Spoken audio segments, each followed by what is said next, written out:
gözleri bir dokundu, bir dokundu.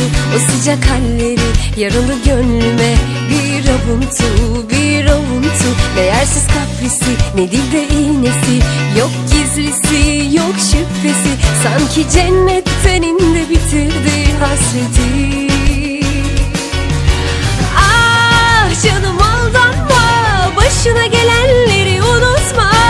Tatlı sözlerine, buğulu gözlerine, süslü cümlelere inanma. Yakında başlar vıdı vıdılar, şu kalbimi o acı sözleri yaralar. İşi yoksa dinle sabaha kadar, canım çıkıyor onu anlayana kadar. Yakında başlar vıdı vıdılar, o her şeyi bilirim sanmalar.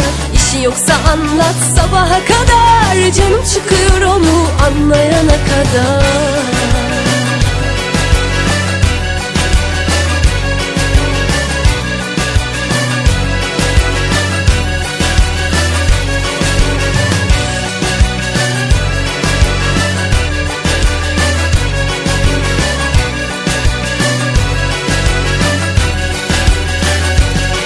Deli kalbime o deli gözleri bir dokundu, bir dokundu.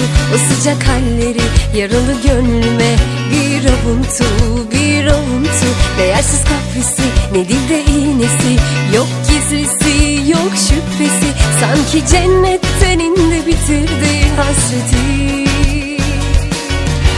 Ah canım aldanma, başına gelenleri unutma.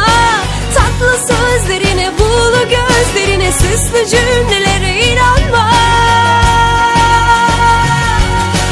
Yakında başlar vıdı vıdılar, şu kalbimi o acı sözleri yaralar. İşi yoksa dinle sabaha kadar, canım çıkıyor onu anlayana kadar. Yakında başlar vıdı vıdılar, o her şeyi bilirim sanmalar.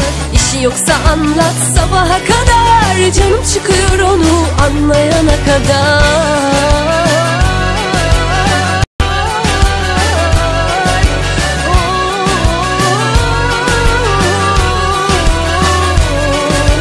Yakında başlar vıdı vıdılar, İşi yoksa dinle sabaha kadar, canım çıkıyor onu anlayana kadar. Yakında başlar vıdı vıdılar, şu kalbimi o acı sözleri yaralar. İşi yoksa dinle sabaha kadar, canım çıkıyor onu anlayana kadar. Yakında başlar vıdı vıdılar, o her şeyi bilirim sanmalar. İşi yoksa anlat sabaha kadar.